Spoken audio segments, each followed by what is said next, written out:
নমস্কার বন্ধুরা, কেমন আছেন? আশা করি সবাই ভালো আছেন। গণেশ বেবি রেসিপিতে সবাইকে অনেক অনেক স্বাগত। আজকে আমি দারুণ একটা রেসিপি নিয়ে চলে এসেছি। আজকে হচ্ছে শোল মাছের টক বানিয়ে শেয়ার করব। প্রথম থেকে লাস্ট পর্যন্ত দেখতে থাকুন। বানাতে খুবই সহজ আর অল্প টাইমেই হয়ে যায়, তাহলে ঝটপট করে বানিয়ে ফেলি। প্রথম থেকে লাস্ট পর্যন্ত দেখতে থাকুন। আর আমার চ্যানেলে যদি নতুন হয়ে থাকেন তো প্লিজ বন্ধুরা আমার চ্যানেলটাকে সাবস্ক্রাইব করে পাশে থাকা বেল আইকনটাকে ক্লিক করে দিন। আর বন্ধুদের কাছে অনেক অনেক শেয়ার করুন। আর ভালো লাগলে ভিডিওটাকে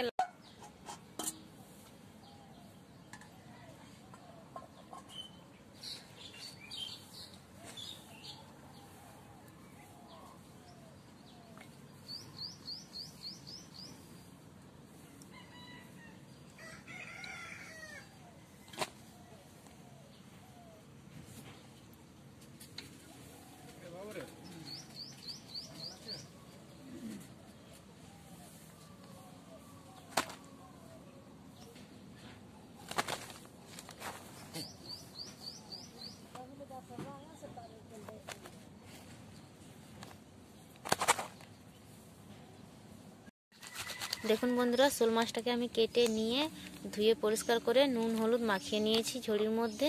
এবারে মাছগুলোকে লাল লাল করে একদম ভেজে নেব। এদিকে কড়াটা বসিয়ে তেল দিয়ে দিয়েছি, তেলটা গরম হয়ে গেছে। এবারে মাছগুলোকে দিয়ে দেব।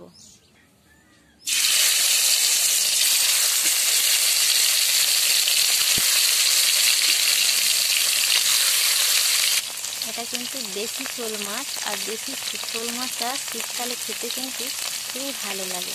মাছগুলোর একটু টেস্ট থাকে, যেমন শীতকালে একটু ঠান্ডা পড়লে মাছগুলো খেতে কিন্তু খুবই দারুণ লাগে।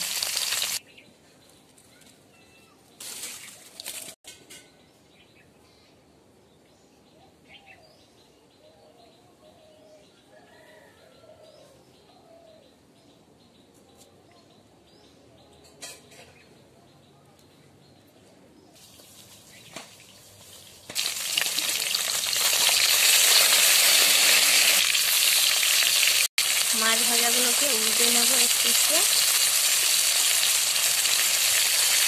মাছগুলোকে খুব একটা বেশি হিট করে ভাজবো না, হালকাভাবেই ভেজে নেব।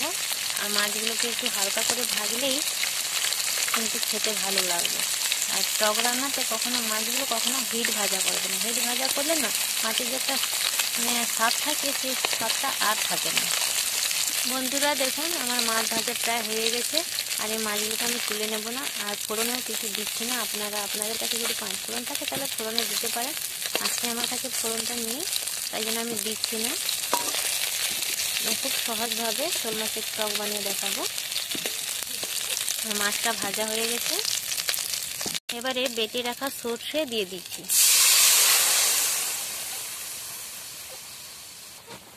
যেহেতু টক করব তাই জন্য আমি ঝোলটা একটু বেশি করব, একটু জল দিয়ে দিলাম। এবারে দিয়ে দেব হলুদের গুঁড়ো, এবারে দিয়ে দেব লঙ্কার গুঁড়ো, আর স্বাদ মতো নুন। ঝালটা যেমন খেতে পছন্দ করবেন টকের সাথে, সেভাবে ঝালটা বুঝে পরিমাণটা দিবে। শোল মাছটাকে টক করার জন্য আমি 3টা আমচুর জলে ভিজিয়ে রেখেছিলাম, দিয়ে দেব।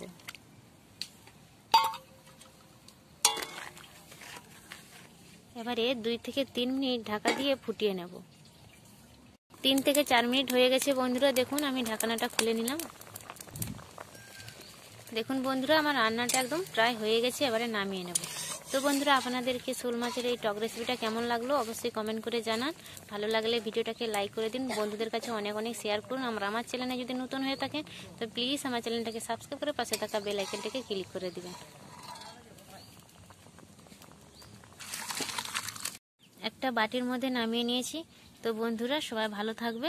ভিডিওটা আমি এইখানেই শেষ করলাম।